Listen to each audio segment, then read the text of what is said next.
Саламатсыздар ма оқушылар? Саламатсыздар. Сабақта жоқ оқушы. Қадыржан Надир, Оңғарбай Амырхан екі оқушы жоқ, иә?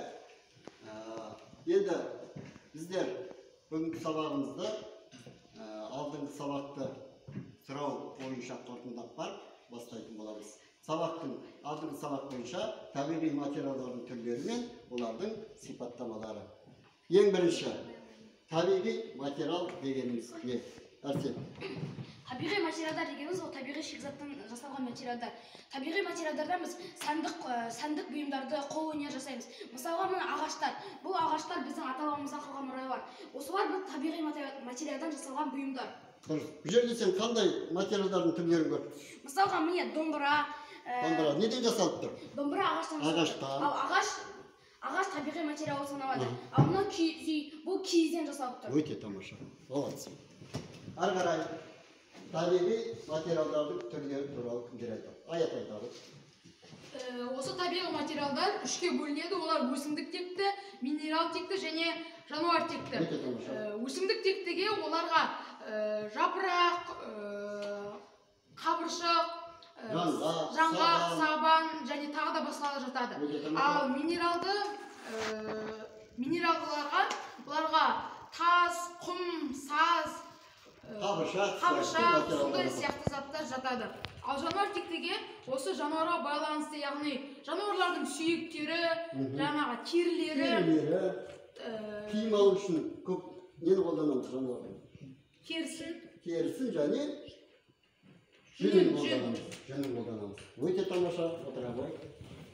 Келесі сұрақ, табиғи материалдардан бұйым жасау үшін біз қазіргі таңда қандай материалдарды көп қолданамыз? Ирахи. Қазіргі таңда біз жұмыс жасағанда көбінесе ағашты қолданамыз. Мысалы, сандық жасаған кезде ағашты бірінші формасын істеп аламыз. Содан кейін сымды қосамыз. Ол себебі сымсыз ол өзі ашылып жабылмайды. Өзінің әр нәрсенің өзінің ретімен қолданамыз. Тағы ағаштан басқа қай материалдар? Қағазды қолданамыз. Терілерді, жүндерді кейбір кездерде қолданамыз. Өте тамаша. Өте тамаша. Енді оқушылар, біздер бүгінгі сабаққа өте жақсы дайындалып келген оқушылар, өте жақсы деп бағалаймын ол оқушыларды алдағы уақытта. Енді кітаптарыңыздың 16-шы парағы табиғи материалдардан жасалатын бұйым, нобайын орындау. Тақтада тұр тақырып, ашып алдыңыздар ма? Енді сіздер жалпы табиғи материал дегеніміз не екенін сіздер жақсы түсіндіңіздер. Олардың түрлері туралы білдіңіздер. Олардың жұмысқа қолдану барысында қандай материалдарды көбірек қолданатыны туралы сіздер жақсы айтып кеттіңіздер. Енді бұл жерде табиғи материалдар кез келген жерде көптеп қолданады. Ол тұрмыста, ол сәндеу өнерлерінде, сәндік қолданбалы өнерде және үйді сәндеу интерьерінде табиғи материалдар көптеп қолданады. Енді сіздерге бүгін мен тапсырма беремін. Оның ішінде біздегі қолда бар материалдар қағазбен жұмыс жасаймыз. Енді сіздерге тапсырма былай болады, оқушылар әрқайсың өздеріңіздің құрал жабдықтарыңызды пайдаланып отырып, міне мынандай түрлі түсті және қатты қағаздар мен сіздерге қазір таратамын. Әрқайсыңыз балдар өздеріңіздің ойларыңызбен, енді кітаптарыңызда да көрсетілген 48-ші беттегі табиғи материалдардан жасалған заттарды қарап жіберіңіздерші. Осында да көптеген нәрселер жасаған, осыларды да жасауларыңызға болады. Болмаса өздеріңіздің ойларыңызбен екі оқушы бірігіп отырып өздерінің жұмыстарын жақсылап жасайды. Сабақтың соңында балдар әр жасаған оқушы өздерінің жасаған заттарын не істейді? Қорғайды. Не үшін жасадың? Қандай материалдарды қолданды? түсінікті болсын иә? Оқушыларым, онда жарадыңдар. Сонымен қатар өздеріңнің ат білген түрлі түсті қағаздарың бар ма, иә? Ағайын мынаны жарайды ғой, иә? Жарайды. Мен қазір сіздерге, міне, мынаның бетіне жасауларыңызға болады. Әрқайсыңызға таратып беремін. Иә, әрқайсыңызға таратып беремін.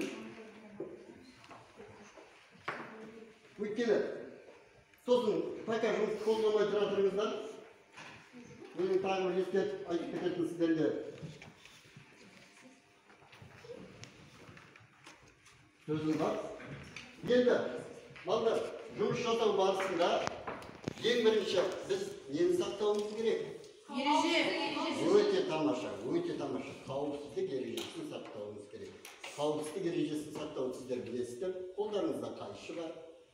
Қолдарыңызда кілей ұстап отырсыздар. Сондықтан үстеріңізге жұқтырмау, көздеріңізге апармау сияқты нәрселерді бір-біріңізге кедергі жасамай отырып орындайсыздар. Жарай ма? Әрі қарай таратам. Мынандай қағаздардан таратам. Солай сосын өздеріңіз не істейсіздер?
Жұмыстарыңызды орындай беріңіздер, қалғандарыңыз. Бізде Әрсен мен Ибрахим өздерінің жұмыстарын болды.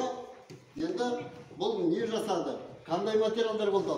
Бұл жерде қолдануға материалдар олар кардон, және де маркерлер, және де осындай ағаштар. Міне біз жасағанда алдымен осындай керекті заттарды қолдандық та, кардонды айналдырып, астына фольга қойдық. Солайынан біз кішкене ағаштарды сындырып, осылай айналдырып қойдық. Ал астына біз картонды оралап, сосын дөңгелек формасын істеп, осы дәндер бұл не мақсатқа пайдаланып тұрсыңдар? Не жасап тұрсыңдар? Бұны мысалға біз айта кетсек, бұл мысалы мынау гүлдің астындағы орысша құмырасы, яғни орысша айтқанда горшок, қазақша айтқанда құмырасы. Ал мынау бетінде тұрған, бүйтіп жайқалып тұрған гүлдер. Өте тамаша, молодцы. Жұмыстарын өше қалдырып кете беріңіздер. Өте жақсы, орындарыңызда отыра беріңіздер.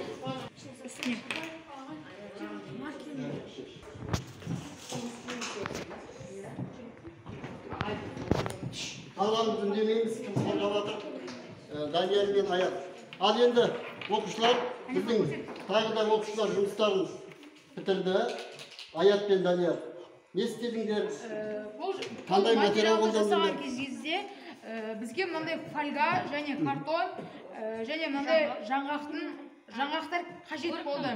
Сонымен қатар бұларды бекіту үшін бізге желім және жаңағы ыстық желім керек болды. Енді біз бұл жердегі мына кітапқа қарасақ, мына жердегі мына сағатты бейнеледік. Бұл жерде мына жердегі жаңғақтар, бұл жаңағы сағаттың цифрлары. Мына жаңғақтар, осындай узкий жаңғақтар арқылы біз тілін жасадық. Және картон арқылы біз осы сағаттың өзінің бейнесін салдық. Ал мына артындағы фольга, ол мына ағаштардың орнын басып тұр. Өте жақсы. Жұмыстарыңызды қалдыртпаңыздар. Өте керемет. Жарайсыңдар. Келесі, тағы да орындап болған оқушылар.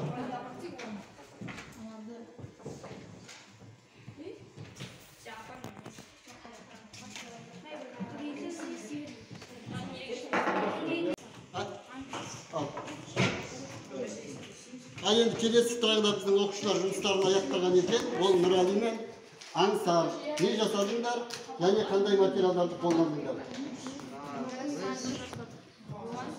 Оған біз картон және фольга қолдандық. Тағы табиғи материалдар. Мысалға міне жаңғақтар. Жаңғақтың қабығы. Және ағаштарды пайдаландық. Өте тамаша. Өте жақсы жұмыс. Қақпақ ашыла ма? Ашылады екен. Молодцы. Жарайсыңдар. Жұмыстарын мына жерге қойыңыздар. Өте керемет. Жақсы.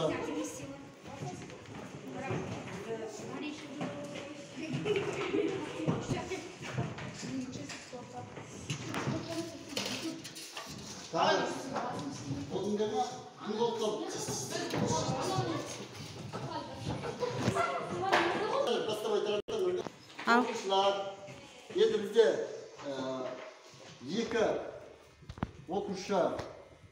үш оқушы қос-қостан жұмыстарын жақсы аяқтады. Қалғандарымыз келесі сабақта аяқтаймыз. Бұл сабақ тағы да ары қарай жалғасады. Енді біздер сабақты қорытындылай келе оқушылар бүгінгі сабақ бойынша жетістік баспалдары бар. Мына жерде жақсы түсіндім, сұрағым бар, мүлдем түсінбедім. Бүгінгі сабақ бойынша алдарыңыздағы қағазға әрқайсыңыз өздеріңіздің ойларыңызды жазыңыздар. Бүгінгі сабақ бойынша. Сабақ ұнады ма? Міне, алдарыңыздағы стикер ойыңызда әрқайсыңыз аттарыңызды жазыңыздар да сосын нәтижеге әкеліп жазыстырасыздар.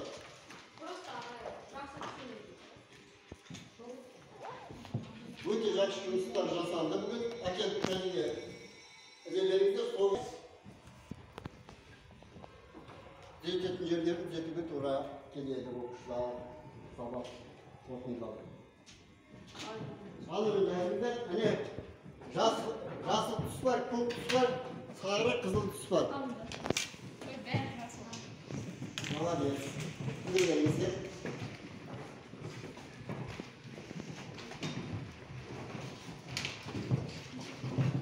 Асықтаңыздар.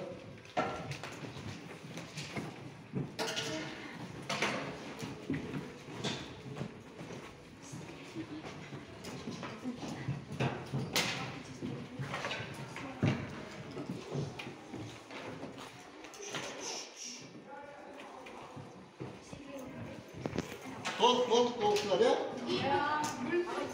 Онда құралдарыңызды қазір жинақтайсыздар.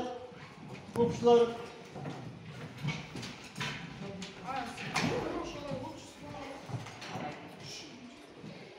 Бәріміз орнымыздан тұрайық.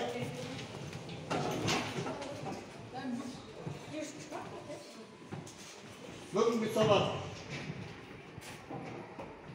барлығы жақсы қатыстыңыздар. Баршаңызға да жарайсың деп айтам. Сау болыңыздар. Сау болыңыз. Жақсы рахмет.